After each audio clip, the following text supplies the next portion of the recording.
बिस्मिल्लाहिर्रहमानिर्रहीम। अस्सलाम वालेकुम नाज़रीन, आप देख रहे हैं 92.8 विद सादिया अफसार।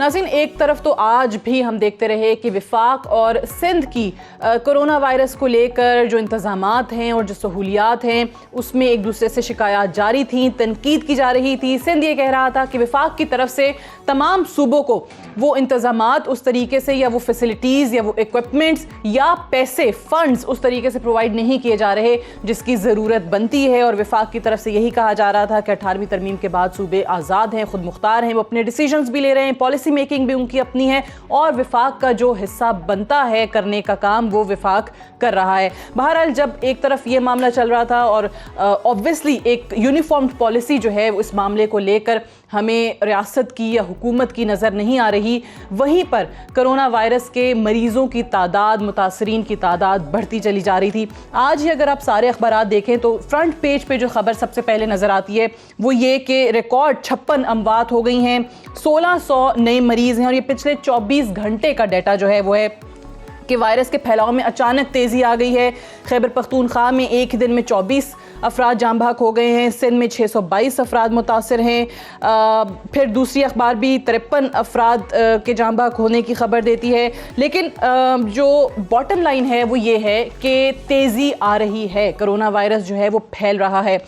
लेकिन दूसरी तरफ हम देख रहे हैं कि डॉक्टर ताहिर शमसी साहब जो आगे आज हमारे साथ प्रोग्राम में भी मौजूद होंगे, जो कि national institute of blood disease के सरबरा भी हैं, उनकी तरफ से ये बयान सामने आया कि पाकिस्तान में कोरोना के रवैये में शिद्दत नज़र नहीं आ रही। तो थोड़ा सा शायद लोगों को तजाद लगा कि एक तरफ तो नंबर बढ़ रहा है, तो आज वो डॉक्टर साहब से हम जानने की कोशिश करेंगे कि वो किस बुनियाद पर ये बात कर रहे हैं। दूसरी तरफ हम देख रहे हैं कि Pakistan kidney and liver institute, उनकी तरफ से भी ये स्टेटमेंट आया और उन्होंने भी कहा कि हमारे पास कोरोना मरीजों के लिए बेड्स कम पड़ गए हैं। 75 मरीजों को रखने की गुंजाइश थी लेकिन इस वक्त 78 मरीज मौजूद हैं और ये तकरीबन तमाम हस्पतालों की इस वक्त सूरत हाल नज़र आती है। वहाँ पर इंतज़ामात के हवाले से या फैसिलिटीज़ के हवाले से जितने नंबर बढ़ रहे हैं, जितने मरीज़ बढ़ रहे हैं, उस तरीके से इंतज़ामात मौजूद नहीं हैं। ये शिकायत भी अपनी जगह मौजूद हैं। और कुछ और हम देख रहे हैं कि जो रिसर्च हो रही हैं, कहीं पर एक दवाई को इस हवाले से कहा जा रहा है कि शायद वो मौसर साबित हो सकती है। रेमडेसिविर जो US अथॉरिटीज़ ने इमरजेंसी ट्रीटमेंट के लिए उसकी इजाज़त भी दी है, क्या वाकई इस दवाई से कोई उम्मीद है, कोई होप है, क्या वाकई इसका इलाज मुमकिन है, या जो पाकिस्तान में जिस प्लाज्मा थेरेपी की बात की जा रही थी वो कहाँ तक पहुँची है। इन तमाम चीज़ों के हवाले से आज हम बात करेंगे। हमारे साथ रिनाउंड डॉक्टर्स का एक पैनल मौजूद है। डॉक्टर खालिद रंधावा साहब हमारे साथ इस्लामाबाद में मौजूद हैं, जो कि मेडिकल सुपरिटेंडेंट है रावलपिंडी इंस्टीट्यूट ऑफ यूरोलॉजी के, और जो कोरोना मैनेजमेंट सेंटर बना हुआ है आजकल ऑब्वियसली उसको देख रहे हैं, वहाँ काम कर रहे हैं। बहुत शुक्रिया डॉक्टर साहब आपकी तशरीफ़ आवरी का। डॉक्टर ताहिर शमसी साहब हमारे साथ मौजूद हैं, रिनाउंड हेमेटोलॉजिस्ट हैं, national institute of blood disease के सरबराह हैं, आपका भी बेहद शुक्रिया। डॉक्टर अताउर रहमान साहब हमारे साथ मौजूद हैं, चेयरमैन है prime minister task force on science and technology. Doctor साहब आपको भी प्रोग्राम में खुश आमदीद कहते हैं। और डॉक्टर निघत शाह साहब हमारे साथ मौजूद हैं, कंसल्टेंट आगा खान हॉस्पिटल। डॉक्टर निघत शाह साहब आपको भी खुश आमदीद। डॉक्टर ताहिर शमसी साहब, आगाज़ ऑब्वियसली जो इंट्रो में सवाल उठाया मैं आप ही से करना चाहूँगी कि एक तरफ तो हम देख रहे हैं कि अमवात बढ़ती चली जा रही हैं, तमाम अखबार, तमाम मीडिया रिपोर्ट कर रहा है कि 24 घंटे के अंदर केसेस जो हैं वो बहुत ज़्यादा हुए हैं, कैजुअल्टीज़ बहुत ज़्यादा हुई हैं, और आप ये कह रहे हैं कि पाकिस्तान में उस हद तक शिद्दत इस वायरस की देखने को नहीं मिल रही। तो थोड़ा सा इसको प्लीज़ एक्सप्लेन कर दें कि आप किस बुनियाद पे कह रहे हैं जबकि अमवात जो हैं वो बढ़ती चली जा रही हैं। बहुत शुक्रिया साथिया। मेरी जो बात है ना वो आउट ऑफ कॉन्टेक्स्ट कोट की जा रही है। हम ये गुफ्तगू हो रही थी कि पिछले 2 महीने में कोरोना वायरस का बिहेवियर पाकिस्तान में कैसा रहा। दूसरे मुल्कों के मुकाबले में अगर हम देखें तो दूसरे महीने में ही मिसाल के तौर पे यूनाइटेड स्टेट्स ऑफ अमेरिका में जो तादाद है वो बहुत ही पीक उसने शिद्दत इख्तियार कर ली और वहाँ पर लाखों में तादाद पहुँच गई। उस कॉन्टेक्स्ट में अगर आप देखें तो 2 महीने के बाद भी हमारे यहाँ जो नंबर्स हैं टेस्ट होने के बाद जो सामने आ रहे हैं वो अभी 18,000 तक पहुँचे हैं। तो ये जो कंपैरिजन था इसके मुतालिक थी मेरी गुफ्तगू थी जो ये कोट कर दी गई कि मैं ये कह रहा हूँ कि पाकिस्तान में तो अच्छा। बिल्कुल इसका जो हाँ, रिएक्शन अच्छा है किया, क्योंकि वो एक बिल्कुल तरफ तो ना होने के गो बराबर है, ऐसा आपके बिल्कुल बयान मतलब से नहीं। ना डॉक्टर साहब काफी लोग खुश भी हो गए कि डॉक्टर ताहिर शमसी ने कह दिया है कि जी अब शिद्दत उतनी नहीं है, लेकिन ऑब्वियसली जमीनी हकायक मुख्तलिफ हैं, अमवात जो है वो नंबर बढ़ गया। हाँ, बिल्कुल। खबर बड़ी अच्छी थी आपकी, लेकिन हकीकत जी, उसमें बिल्कुल। ऑब्वियसली आप कह रहे हैं कि नहीं है। हाँ, वो आउट ऑफ कॉन्टेक्स्ट कोट किया गया है। अब तीसरा महीना शुरू होते ही देखिए शिद्दत आ गई। अब जो जैसे कि सारे माहिरीन कह रहे हैं पाकिस्तान में भी कि अब जो ये तीसरा मई का महीना और जून का महीना है, ये अब हम यहाँ पे पीक देखेंगे। अगर रोज़ाना के हिसाब से 1000, 1200, 1500 पेशेंट्स रोज़ाना के हिसाब से रिपोर्ट होंगे अगले हफ्ते में, और उसके बाद वाला जो हफ्ता आएगा वो हम शायद 2000 रोज़ाना पे आ जाएंगे। ये पैटर्न है पूरी दुनिया में इसका कि जिस वक्त ये पीक इख्तियार करता है तो फिर ये मल्टीप्लिकेशन होती है, नंबर्स जो हैं वो इनमें बेइंतहा इजाफा होता चला जाता है, और जितनी ज़्यादा तादाद बढ़ती है उसी हिसाब से अमवात की शरह भी बढ़ना शुरू हो जाती है।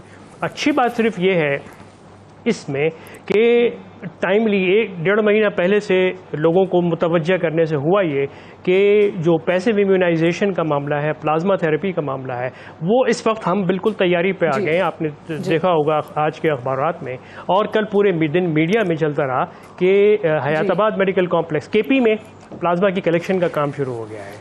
ठीक है जी, अब इंशाअल्लाह ताला अब हम पिम्स में स्टार्ट करने वाले हैं, बिल्कुल। लाहौर में स्टार्ट करने वाले हैं, तो ये कई जगहों पे शुरू हो गया। तो अब हमारे पास हमारे हथियारों में एक हथियार का इजाफा। इम्यूनाइजेशन पे कि ये आप कह रहे हैं कि शुरू होने वाला है, कितना इफेक्टिव होगा, कितनी जल्दी हम इसमें देख सकते हैं कि मरीज सेहतयाब होना शुरू हो जाएंगे। लेकिन डॉक्टर ताउर रहमान साहब, आपसे भी पहले मैं जानना चाहूँगी कि डॉक्टर ताहिर शमसी साहब भी ये कह रहे हैं कि अभी पीक हम देखेंगे मई और जून के अंदर, और गवर्नमेंट का स्टांस भी ऑब्वियसली यही है। पहले एक जो रिपोर्ट हुकूमत की तरफ से सुप्रीम कोर्ट में सबमिट हुई थी उसमें तो 25 अप्रैल तारीख दी गई थी कि 50,000 का नंबर होगा। फिर प्राइम मिनिस्टर साहब ने कहा कि कौम को मुबारक हो, अच्छी बात है कि 50,000 नहीं हुए, लेकिन 15 मई से 25 मई तक उन्होंने कहा कि नंबर बढ़ेगा। सो अब पीक आनी है, लेकिन हमारे यहाँ जो लॉकडाउन है उसमें हम देख रहे हैं कि नरमियाँ की जा रही हैं, रेस्ट्रिक्शंस हटाई जा रही हैं। आपको लगता है कि रेस्ट्रिक्शंस हटाने के बाद हम इससे इफेक्टिवली फाइट कर पाएंगे? जी, बिस्मिल्लाहिर्रहमानिर्रहीम। ये बात सही है कि अब आपके सामने जो अगले 2, 3, 4 महीने हैं, इनमें बहुत तेज़ी से ये बढ़ेगा और इसके रेट ऑफ इंक्रीज बढ़ता जाएगा, फिर एक ख़ास लेवल पे पहुंचेगा, और फिर किस रफ्तार से वो प्लेटो पे पहुंच के डिसेंड होता है वो डिपेंड करता है कि लॉकडाउन जो है आपका वो किस नेचर का है, और क्या आप जो हॉट स्पॉट्स हैं जहाँ जहाँ ये बहुत ज़्यादा फैल रहा है उनको किस हद तक कंट्रोल कर सकेंगे।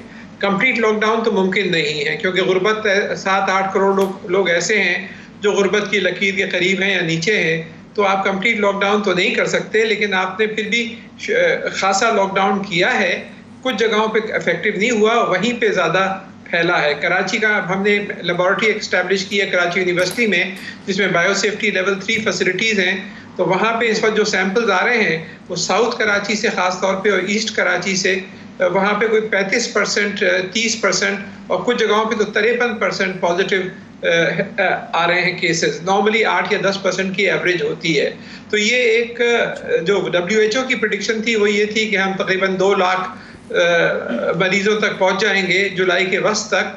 अब ये पता नहीं कि वो होता है या नहीं होता, लेकिन एक लिहाज से शिद्दत इस लिहाज से कम है कि अमवात मुकाबलतन कम हो रही है। शरह अमवात जो है वो कम है उस शरह अमवात से जो बरतानिया में या अमरीका में हो रही हैं।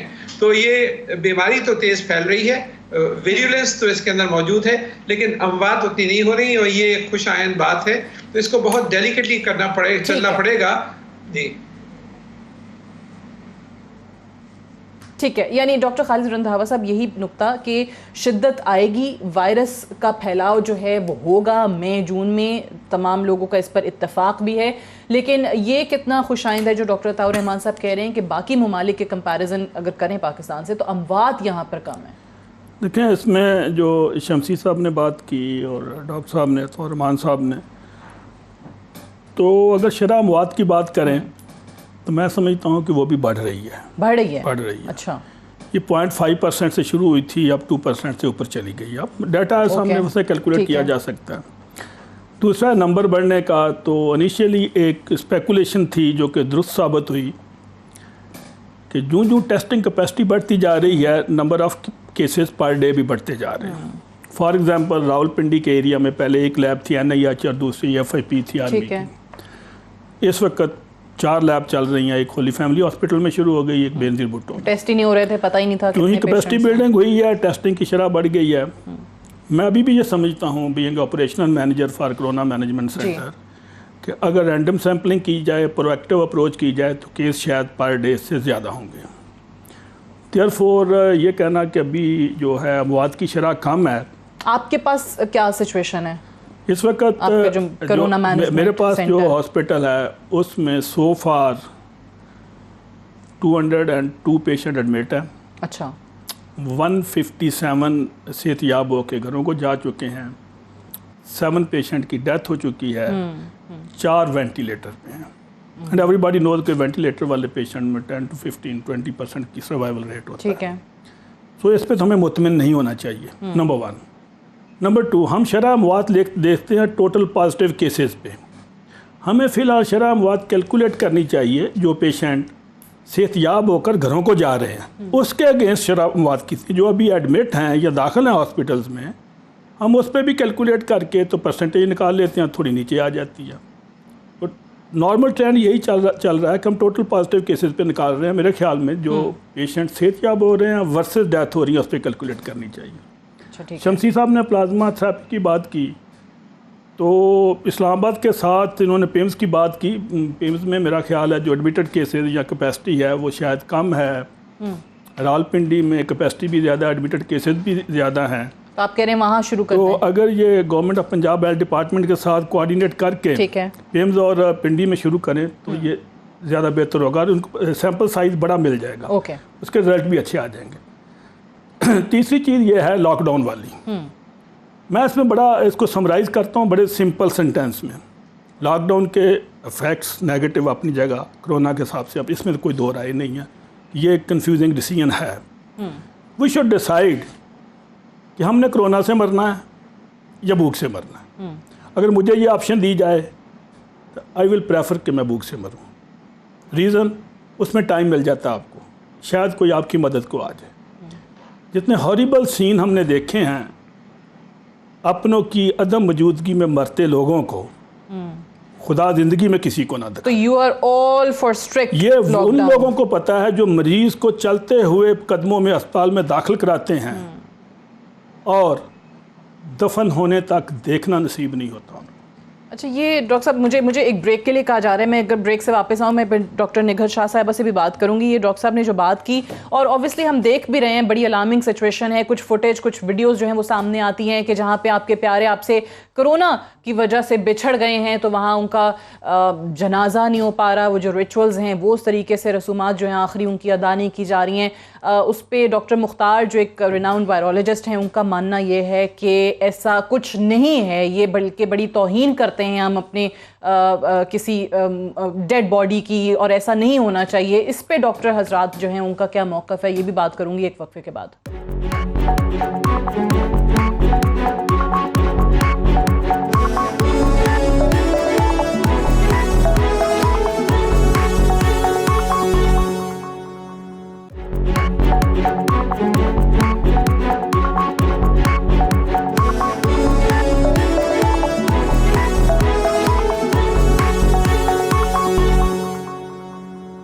Welcome back. प्रोग्राम में एक बार फिर से खुशामदीद। कोरोना वायरस के हवाले से डॉक्टर्स की राय ये है कि अभी पीक आना है, आने वाले 1-2 महीने जो हैं वो बहुत अहम होंगे। और डॉक्टर खालिद रंधावा साहब का मानना ये है कि जो शरह अमवात है वो भी बढ़ रही है। डॉक्टर निघत शाह साहिबा, अगर ये इसी तरीके से, इसी तनासुब से, इसी शरह से ये मरीज़ों की तादाद भी बढ़ती गई और अमवात भी खुदा न खास्ता बढ़ती गई, तो फिर ये क्या लॉकडाउन वाला फ़ैसला हमें रिव्यू नहीं करना पड़ेगा? आई रिमेंबर आप भी उस प्रेस कॉन्फ्रेंस में में मौजूद थी जिसमें आप ये कह रही थी कि खुदा के लिए ये लॉकडाउन को थोड़ा स्ट्रिक्ट कर दें, नरमियाँ वापस ले लें, लेकिन हम देख रहे हैं कि अब ये हर जगह हो रहा है। आज सिंध में भी हमने देखा कि मज़ीद 35 सनतों को काम की इजाज़त दे दी है। टोटल सनतें 563 हैं जो SOPs के तहत वहाँ काम करेंगी। कहने को तो SOPs हैं हर जगह, हुकूमत वफाक की भी और सूबाई हुकूमतें भी कह रही हैं, लेकिन उन पर अमल आखिर कितना हो रहा है? और नहीं होता तो फिर हम कहाँ खड़े होंगे? जी, thank you very much Shazia, आपने बहुत इसेंशियल क्वेश्चन पूछा। We are standing at our own ground, the same ground. हम वहीं पर खड़े हैं, हम वही कह रहे हैं कि ना जितना पॉसिबल हो सके, जितना भी हो सके आप इसको लॉकडाउन को इम्प्लीमेंट कराएं किसी तरह से भी, बिकॉज़ हम जिस तरह की हालतें देखते हैं वो आप लोग नहीं देख सकेंगे और देखना भी नहीं चाहिए। सो ये जो नंबर्स बढ़ रहे हैं ये प्रेडिक्टेड था। जो हमने जब ये मैं कहना नहीं चाहती हूँ लेकिन बात वही है, जो इजाज़त दे दी थी SOPs बना के प्रेसिडेंट साहब ने, उसका उसी वक्त इमीडिएटली रिस्पांस नहीं आता। एक हफ़्ता हो गया आज रमज़ान में और हम देख रहे हैं 31% इंक्रीज़ है जो नंबर्स थे। और ये वो नंबर्स हैं जो सिम्टोमेटिक हैं, जो टेस्ट कर रहे हैं। जो टोटल नंबर होता है वो कंफर्म नंबर से बहुत ज़्यादा होता है। मतलब आप जितने नंबर्स को टेस्ट कर रहे हैं वो आपको एक विंडो दिखा रहा है। टोटल नंबर उससे कहीं ज़्यादा है जो स्प्रेड कर रहे हैं, जो एसिम्टोमेटिक हैं। तो लोग जो एक्सपोज हो रहे हैं, चाहे वो दुकानों में हो रहे हैं, चाहे वो गलियों में हो रहे हैं, चाहे वो कहीं पर भी हो रहे हैं, वो हो रहे हैं और उससे नंबर्स बढ़ रहे हैं। और फिर हमारी डिलेमा ये है कि एक कमरे के घर में 10-10 लोग रहते हैं। अब अगर माँ को हो गया है तो बच्चे माँ से कैसे सेपरेट करेंगे? वो क्वारंटाइन भी वैसा क्वारंटाइन नहीं है जैसा हम कहते हैं कि बिल्कुल आइसोलेट करें। शौहर और बीवी को हो तो वो भी अलग अलग कमरों में रहें, उस तरह का नहीं है। तो उस तरह का हो भी किस तरह सकता है? अगर उसी औरत को सारे लोगों का खाना पकाना है, सब कुछ करना है, तो हमें अपना माहौल सोच के, तो ओनली सेविंग थिंग जो हमें चीज़ बचा सकती है स्ट्रिक्ट लॉकडाउन है। और लीडरशिप का इस वक्त मैं ये देखती हूँ, मेरा हम्बल ओपिनियन ये है कि बहुत सख्त ज़रूरत है कोई अच्छी लीडरशिप जो इस चीज़ को इस्टेब्लिश करे। हम लोग का, हेल्थ वालों का, भले आप नैरो विजन कह लें, बायोपिक विजन कह लें, कुछ भी कह लें, लेकिन जिस तरह की डेथ्स हम देख रहे हैं हमने पूरी ज़िंदगी में नहीं देखी है। Left, right and centre positive आ रहे हैं, किसको कहाँ डालना है, किसको कहाँ रखना है। डॉक्टर्स नहीं, लॉयर्स भी ये डिमांड कर रहे हैं। लॉयर्स की तरफ से भी कहा जा रहा है कि स्ट्रिक्ट लॉकडाउन करें। जो भी एजुकेटेड होगा, जिसको भी समझ में आ रहा होगा, हम उस वक्त का इंतज़ार नहीं करें कि कोई हमारे घर में कैजुअलिटी हो तो फिर हम रिक्वेस्ट करें। ये तो थोड़ी सी अकल में, रोज़ की सिचुएशन रिपोर्ट हर एक के व्हाट्सएप पे आ रही, हर एक के व्हाट्सएप पे। ये जहां दिन में 30-35 होते थे अब वो वहां 1200 से ज़्यादा आ रहे हैं। अमवात एक दिन में 15 हो गई हैं। अब ये नेक्स्ट वीक 30 हो जाएंगी, उसके बाद 50 हो जाएंगी, उसके बाद 100 हो जाएंगी। सो ये बहुत जल्दी जल्दी बढ़ेगा, हम इमेजिन नहीं कर सकते हैं। और सही आपने शुरू में कहा कि हॉस्पिटल्स में जगह नहीं है, डॉक्टर्स खुद इन्वॉल्व हो रहे हैं। जिस दिन हमने प्रेस कॉन्फ्रेंस की है मैंने उस दिन की सिचुएशन बताई थी 260, आज ये 460 से ज़्यादा हो गया, कल ये 500 हो जाएगा डॉक्टर्स जो इन्वॉल्व हुए हैं। और डॉक्टर के साथ पूरी टीम चली जाती है उसकी, जितने लोग एक्सपोज थे उनको अगर टेस्ट नेगेटिव किया जाए तो क्वारंटाइन कराते हैं। को कि ये कितनी तशवीशनाक सूरत हाल है और स्ट्रिक्ट लॉकडाउन के अलावा कोई और ऑप्शन है नहीं। मैं डॉक्टर ताहिर शमसी साहब, एक चीज़ जो डॉक्टर रंधावा साहब ने बात की थी उस पर मैं चाहूँगी। जी डॉक्टर नेघत, बात मुकम्मल कर लीजिए आप। जी, मैं ये कह रही थी कि 253 बच्चे हैं सिंध में, और बच्चों का डेटा जिस तरह से अब आ रहा है वैसे पहले कभी भी नहीं था कि बच्चों को किस तरह के बिल्कुल डिफरेंट तरह के सिम्टम्स आ रहे हैं, उनको कैसे हमने अलग से आइसोलेट करना है या सेपरेट करना है, वो एक नई कहानी जन्म दे रही है। अच्छा, आप कह रही हैं कि बच्चों के सिम्टम्स फ़र्क हैं?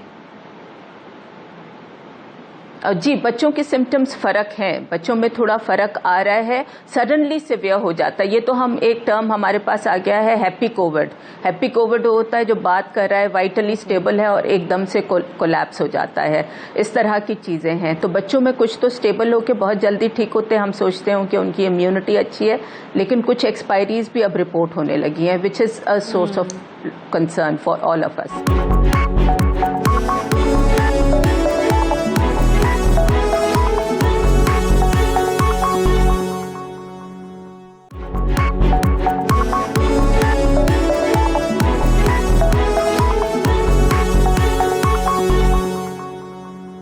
डॉक्टर ताहिर शमसी साहब, ऑब्वियसली तो ये जो अब आप लोगों की बातें सुनते हैं तो कहीं से भी ये अंदाज़ा किसी के लिए लगाना मुश्किल नहीं होता कि कहाँ पर हम खड़े हुए हैं और कितने मुश्किल सूरत हाल पाकिस्तान के लिए आने वाले दिनों में हो सकती है।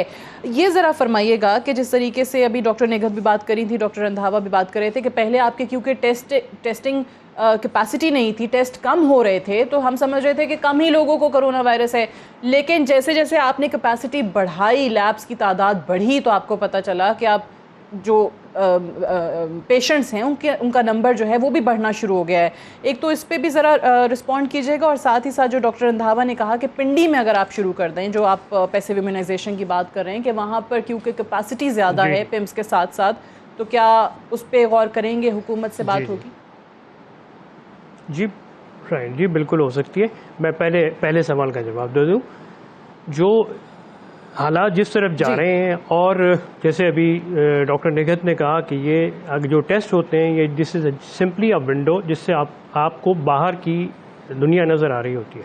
तो जितने टेस्ट पॉजिटिव आ रहे हैं उससे कहीं ज़्यादा तादाद में हमारी कम्युनिटी में ऑलरेडी वो लोग हैं जो एसिम्प्टोमेटिक हैं और उनमें वायरस आया और एसिम्प्टोमेटिक रहते हुए वायरस चला गया।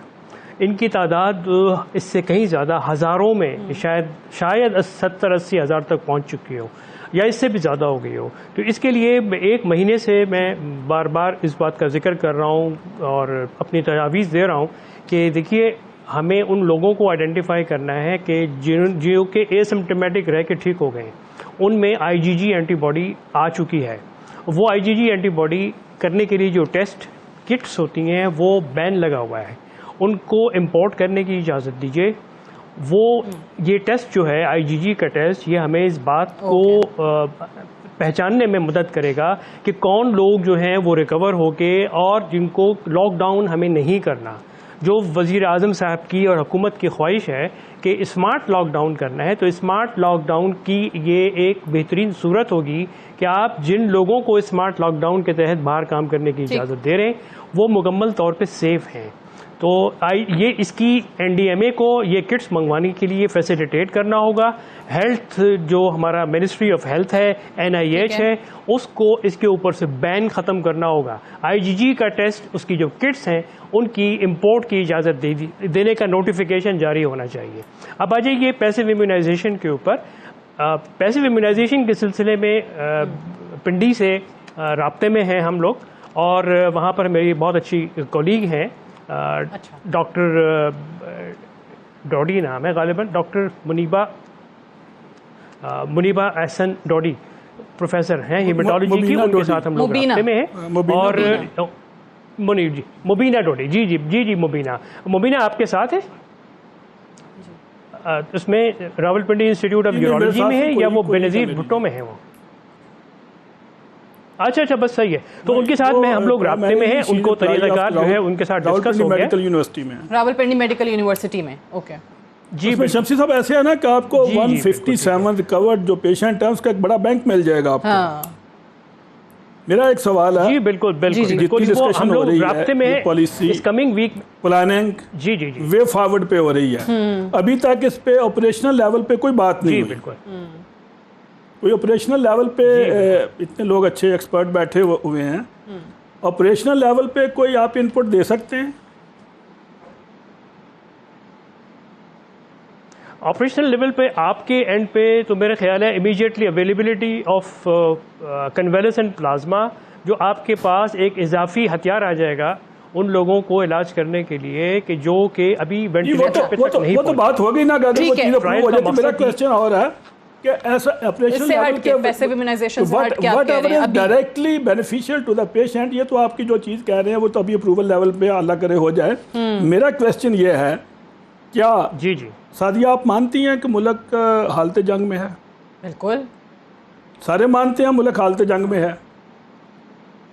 ऑब्वियसली एक इमरजेंसी है, नेशनल क्राइसिस है। जंग कोई भी हो, मुकाबला कोई भी हो, किसी मैदान में लड़ा जाता है। हॉकी का मुकाबला हो तो हॉकी के ग्राउंड में, क्रिकेट का मुकाबला हो तो क्रिकेट के ग्राउंड में, दुश्मन से मुकाबला हो तो बॉर्डर में, बीमारी से मुकाबला हो तो अस्पताल में।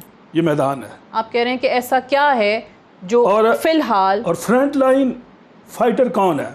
डॉक्टर्स हैं, पैरामेडिक्स हैं, पैरामेडिक्स, स्पोर्ट्स स्टाफ। बिल्कुल अपने दिल पे हाथ रख के यकीन से बताइए, क्या उन लोगों के लिए अभी तक कोई इंसेंटिव, कोई मोटिवेशनल कैंपेन चलाई है गवर्नमेंट लेवल पे या पब्लिक लेवल पे या सोशल लेवल पे, सिविल सोसाइटी के लेवल पे? अच्छा, आप हुकूमत की तरफ से कह रहे हैं? जब नहीं फ्रॉम लेकिन ऑल वैसे द तो चल सेक्टर्स रही हैं। नहीं देखिए, अगर आप बात करें मीडिया की, तो हर चैनल भी जो है वो आप लोगों के साथ जंगों पे कैंपेन देखा, में हमने जंगों पे शामिल है। देखा, हमारा चैनल फौजियों को हार पहना के हम बॉर्डर पे भेजते हैं, जब वो शहीद होके आते हैं हम खड़े होकर सलाम करते हैं, उनका हक बनता है, हमारी जिम्मेदारी बनती है। क्या ऐसा हो रहा है फ्रंट लाइन वर्कर के साथ, doctor, nurses? Because I am working in. तो आप कह रहे हैं कि ऐसा नहीं है? मेरा नहीं लेकिन ख्याल obviously कैसा अगर है। हम देखें सोशल मीडिया पर देख लें, मीडिया का दौर है, वहाँ पर तो आपको नज़र आएगा, कैंपेन्स भी नज़र आएंगे और हर तरह से आवाम जो है वो इस चीज़ को मानती है, एक्सेप्ट करती है कि फ्रंट लाइन पे आप लोग जो हैं वो फाइट कर रहे हैं और आपको खराज तहसीन भी पेश करती है। एक जो आपने सवाल किया था ना, मैं डॉक्टर अताउर रहमान साहब की तरफ लेके वो जानना चाहूँगी कि डॉक्टर खालिद रंधावा साहब कह रहे थे कि अभी फ़िल वक्त ऐसा क्या है जो डायरेक्टली इस वक्त जो मरीज़ हैं, कोरोना से इफ़ेक्टेड हैं, उनके लिए बेनिफिशियल हो सकता है। सो डॉक्टर साहब, आपको लग रहा है कि अभी ऐसा कुछ हम कर सक रहे हैं उनके लिए? जिस तरह मैंने एक मेडिसिन का जिक्र भी किया था कि जो यूएस अथॉरिटीज़ ने जिसको इमरजेंसी ट्रीटमेंट के तौर पे, आपको नज़र आ रहा है कि उसमें कोई होप है? रेमडेसिविर जो दवाई वो कह रहे हैं कि जी यूज़ की जा सकती है। जी, मैं इसका जवाब देता हूँ, लेकिन मैं ज़रा सा जो पहले जो अमवात की बात थी उसमें ज़रा से क्लैरिफाई कर दूँ कि दुनिया में क्या इस वक्त ममालिक में क्या हो रहा है।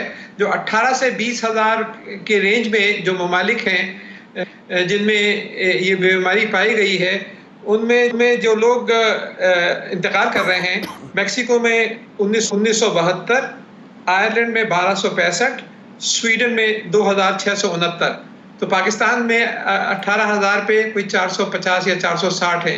तो 1/3 के करीब है अमवात की शरह। ये फैक्चुअल है, इसमें जो नंबर्स हैं एक्चुअली वो तो इसकी तकरीबन 1/3 है ना। अब जो सवाल आपने पूछा कि क्या अद्वियात हैं इसके लिए, तो जो रेमडेसिविर है वो एक्चुअली उससे तकरीबन 30% कम हो जाता है रिकवरी पीरियड। ये गिलियाड एक कंपनी है, उसने डेवलप की हुई थी, पहले से मौजूद है दवाई, लेकिन ये इसके लिए नहीं थी। लेकिन इससे कोई क्योर नहीं होता। जो रिकवरी पीरियड है उसमें आई थिंक ये इबोला वायरस के लिए शायद उन्होंने की थी। जी हाँ, ये 15 दिन के बजाय 11 दिन में हो जाती है रिकवरी। लेकिन एक फ्रांस में ट्रायल हुआ है जिसमें हाइड्रोक्सी क्लोरोक्विन और एजिथ्रोमाइसिन की कॉम्बिनेशन थी।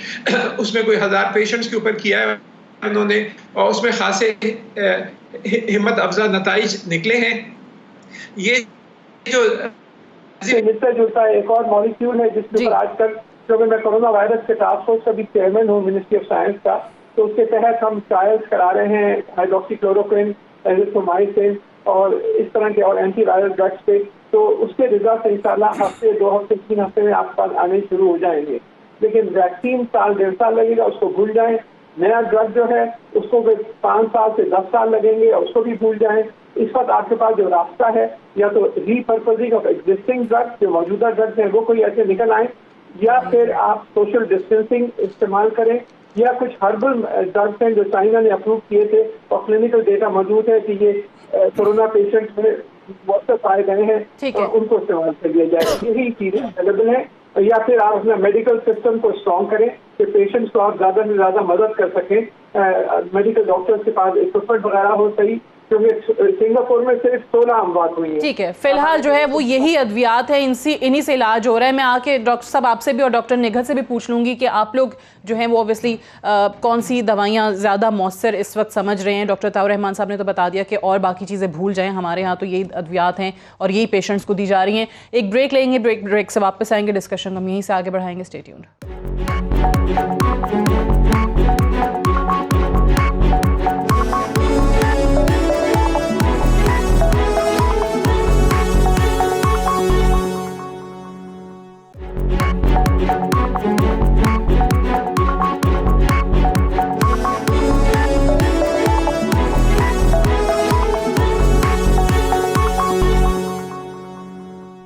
वेलकम बैक प्रोग्राम में एक बार फिर से खुशामदीद। डॉक्टर्स हमारे साथ मौजूद हैं और वो बता रहे हैं कि क्या मुश्किलात हैं और मरीज़ों की तादाद किस अंदाज में बढ़ रही है। हुकूमत से ऑब्वियसली अभी भी डॉक्टर्स ये कह रहे हैं कि स्ट्रिक्ट लॉकडाउन करें, नहीं तो हालात खुदा न खास्ता बिगड़ भी सकते हैं। मैं डॉक्टर खालिद रंधावा साहब एक चीज़ ज़रा बताइएगा, हम देख रहे हैं कि चलें रिस्ट्रिक्शंस जो हैं वो हटाई जा रही हैं, सॉफन अप कर रहे हैं लॉकडाउन को भी, लेकिन फिर भी जो SOP साथ दिए जा रहे हैं, जो आगाज़ में भी बात हो रही थी कि उन पे अमल दरामद आपको नज़र नहीं आ रहा। प्लस आप बाज़ारों की हालत देखें, बाहर निकलें तो आपको ऐसे नज़र आता है कुछ मकामात पे जैसे कोई लॉकडाउन, जुज़वी लॉकडाउन नाम की कोई चीज़ है ही नहीं।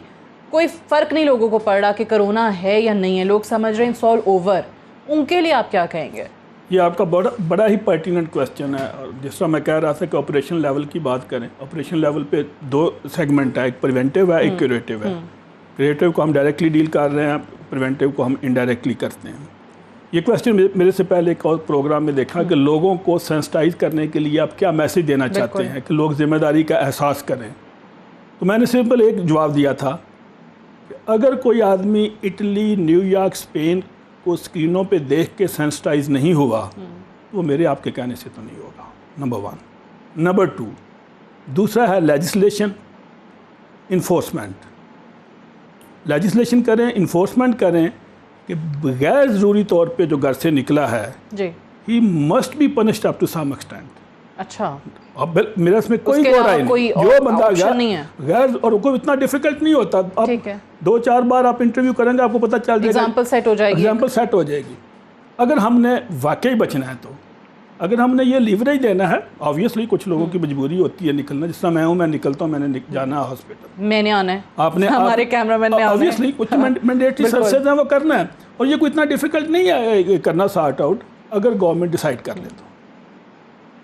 ठीक है। अब डॉक्टर निगर शाह साहिबा, आवाम क्यों इन चीज़ों की तरफ नहीं जा रही? मेरा सबसे पहले तो सवाल ये है, ये तो मैंने डॉक्टर साहब से पूछा कि करना क्या चाहिए आवाम को, ऑब्वियसली करते हुए नज़र नहीं आ रहे। आप लोग बार बार आके TV पे बोलते हैं, हम लोग बात करते हैं, हुकूमत खुद प्राइम मिनिस्टर आके जो है वो अपील करते हैं, पैगामात चल रहे हैं, मुख्तलिफ कैंपेन्स हो रही हैं सोशल मीडिया पे, हर जगह पे कि जी इतना फासला रखें, ये ना करें, फ़लाँ ना करें, बाहर ना निकलें गैर ज़रूरी तौर पे, लेकिन कोई असर ही नहीं हो रहा। क्यों? मैं इसका भी जवाब दूंगी, लेकिन मैं पहले एक बात, जो हम डेथ्स की बात कर रहे थे ना कि हमारे पास नंबर्स भी कम हैं, डेथ्स भी कम हैं, तो उसमें मैं पहले भी एक दफ़ा कहा था कि हम अपने रीजन के साथ कंपेयर करें। अगर आप बांग्लादेश में देखें तो इस वक्त बांग्लादेश में 8700 समथिंग केसेस हैं और उनकी डेथ्स 175 है। अब बांग्लादेश हमारा यूं भाई है कि हमारे साथ साथ ही सब कुछ है उनका, हमारे जैसे लोग हैं, हमारे जैसी इन्वायरमेंट है, हमारे जैसी इकॉनमी है। फिर आप श्रीलंका देखें जो कि हमसे भी पुअर कंट्री में आता है, लेकिन उनके इंडिकेटर्स में अगर देखें 690 टोटल केसेस हैं और 7 डेथ्स हैं। I mean this is remarkable and something कि हमें फिर से अपनी प्रैक्टिसेस को देखना पड़ेगा कि हम क्यों लैग बिहाइंड कर रहे हैं। हमारी रीजन को हम इटली से क्यों कंपेयर कर रहे हैं, हम न्यूयॉर्क से, US से क्यों कंपेयर कर रहे हैं। हम कंपेयर करेंगे ना, बांग्लादेश से कंपेयर करेंगे, what are they doing different, we have to see that. और उस लिहाज से हमारे नंबर्स बहुत ख़राब हैं। दूसरी बात जो आपने कहा कि पब्लिक अवेयर नहीं है, मैं अपने गांव में किसी से भी बात करूं खैरपुर में, वो कहते हैं ये तो ऐसे ही हमें डरवा दे रहे हैं, ये कोई वायरस कुछ नहीं होता। So people don't even know. I mean ये हमारी वहाँ से लैकिंग है ना, जब हमने एजुकेट ही नहीं किया। जब सोसाइटी को 2 चीज़ों में आपकी जो कम्युनिटी है या आपके जो सोसाइटी है उसकी जो रिफ्लेक्शन होती है 2 चीज़ों से होती है, एजुकेशन और हेल्थ। दोनों में कभी हमने इन्वेस्ट नहीं किया तो we are going in for a disaster. कभी भी हमने एजुकेशन को प्रायोरिटी नहीं दी, कभी हेल्थ को प्रायोरिटी नहीं दी, इनमें बचा कुचा जाता था। हम लोग स्टेप चिल्ड्रन हैं, हम लोग children of the lesser god हैं। हमारे हिस्से में जो भी कुछ आया है आज उसकी सारी रिफ्लेक्शन होगी। ठीक, बिल्कुल सही कह रही हैं जी। डॉक्टर ताहा साहब ने फरमाया कि 18,000 के करीब केसेज हैं सो फार, 450 डेथ हैं। तो इसमें सर 2.5% अप्रॉक्सीमेटली डेथ रेट निकलता है। तो तकरीबन 4,000 के करीब पेशेंट हैं जो रिकवर होकर घरों को जा चुके हैं। तो रफली 14,000 ऐसे हैं जो still in process of recovery हैं। यू नेवर नो इनमें से कितने % की डेथ हो जाए, सारे तो रिकवर नहीं होंगे। तो डेफिनेटली 2.5 से ये ऊपर ही जाएगा rate. That's why I was saying कि हमें जो है डेथ रेट ये रिकवर्ड पेशेंट्स पे निकालना चाहिए, जाए कि हम पॉजिटिव केसेस पे निकालें तो फिर पिक्चर ज़्यादा क्लियर होगी। एक तो ये बात है, इस पे डॉक्टर साहब would you like to respond please? जी बात यह है कि ये बात जो डॉक्टर निगत कह रही हैं ये सही है कि जो डेथ रेट अगर आप देखें तो हिंदुस्तान, पाकिस्तान, श्रीलंका, बांग्लादेश, इन सब ममालिक में बहुत कम है अगर आप मगरिब के डेथ रेट से मुकाबला करें दूसरे ममालिक से। अब उसके सवाल पैदा होता है कि क्या वजह है, और इसके बारे में काफ़ी सोच विचार हो रही है कि क्या वजह है। क्या हमारे यहाँ रेजिस्टेंस ज़्यादा है? क्या हमने इसका पूरा सीक्वेंस किया था, इस जिनोम का मेरे इदारे में हुआ था, तो हमें 9 जगह इसमें म्यूटेशन मिली थी उस वायरस से जो कि चाइना में पाया जाता है। तो क्या इन म्यूटेशंस की वजह से है? वी डोंट नो, लेकिन ये बात बिल्कुल सही है। और अगर आप सिंगापुर जाएं तो 18,000 केसेस हैं तकरीबन 7.5 और सिर्फ 16 डेथ्स हैं। अगेन वो वहाँ तो हेल्थ सिस्टम बहुत अच्छा है सिंगापुर में, तो बहुत ही डेथ रेट कम है। लेकिन ये एक कॉन्ट्रास्ट ज़रूर है कि हमारे यहाँ जो है इस पूरे खित्ते में मुकाबलतन डेथ रेट कम है, और उसकी वजूहात कई हो सकती हैं, कोई हमें पता नहीं है कि क्या वजूहात हैं। और ये जो 2-2.5% की बात करी डॉक्टर खालिद राना ने, हाँ ये सही है और ये अप्लाई करता है। कुछ ममालिक तो उनसे बहुत कम है, जैसे मैंने कहा सिंगापुर या श्रीलंका, इससे बहुत कम है डेथ रेट।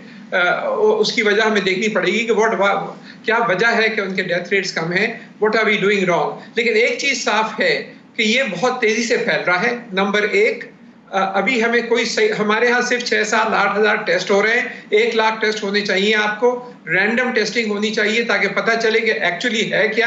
आप एक छोटी सी विंडो से, जैसे डॉक्टर निगत ने कहा, आप देख रहे हैं, लेकिन आपको एक्चुअल हालात पता नहीं है। जैसे आप टेस्टिंग बढ़ाएंगे आपको खुद ब खुद केसेस ज़्यादा बढ़ जाएंगे। तो रैंडम टेस्टिंग होनी चाहिए और टेस्टिंग का जो तादाद है बिल्कुल बढ़ जाएंगे, सही है। और वो टेस्टिंग कैपेसिटी थोड़ी सी भी इंक्रीज हुई है तो आपको लग रहा है कि जी नंबर बढ़ गए। एक चीज़ मैंने जो ब्रेक में जाने से पहले भी कही थी, मैं आप सबसे जानना चाहूँगी, पहले डॉक्टर ताहिर शमसी साहब अगर आप रिस्पॉन्ड कर सकें। मैंने कोट किया था डॉक्टर मुख्तार को, जो कि रिनाउंड वायरोलॉजिस्ट हैं, हमारे शो में भी थे, और उन्होंने बात की थी कि जो डेड बॉडीज़ के साथ और जनाज़ों के साथ और लोगों के जस्द खाकी के साथ जो सलूक किया जा रहा है वो इंतहाई तज़हीक आमेज़ है, वो नहीं होना चाहिए, और इसका कोई ताल्लुक़ नहीं है कि एक डेड बॉडी से जो है वो कोरोना वायरस जो है फैल सकता है। इस पर क्या आप कहेंगे? देखिए, ये सारा कुछ लोगों के अंदर खौफ है, वो दुनिया के दूसरे ममालिक में जो डेड बॉडीज़ की हाल हो जाते हैं कि कोई उसको उठाने को तैयार नहीं होता, और लोग जो है अपने प्यारों की शक्ल भी नहीं देख पा रहे होते।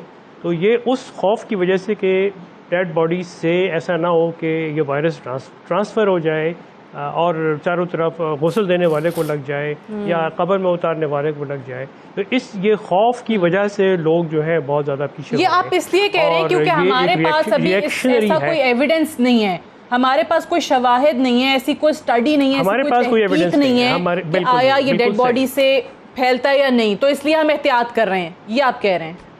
जी शायद यही वजह है। जी मैं यही कह रहा हूँ। हैव टू वाइंड अप है, मेरे पास टाइम बिल्कुल ख़त्म हो गया। अगले प्रोग्राम के लिए इसको उठा रखते हैं। बहुत शुक्रिया आप चारों की तशरीफ़ आवरी। कल सी यू टुमारो इंशाल्लाह। इजाज़त दीजिए, खुदा हाफिज़।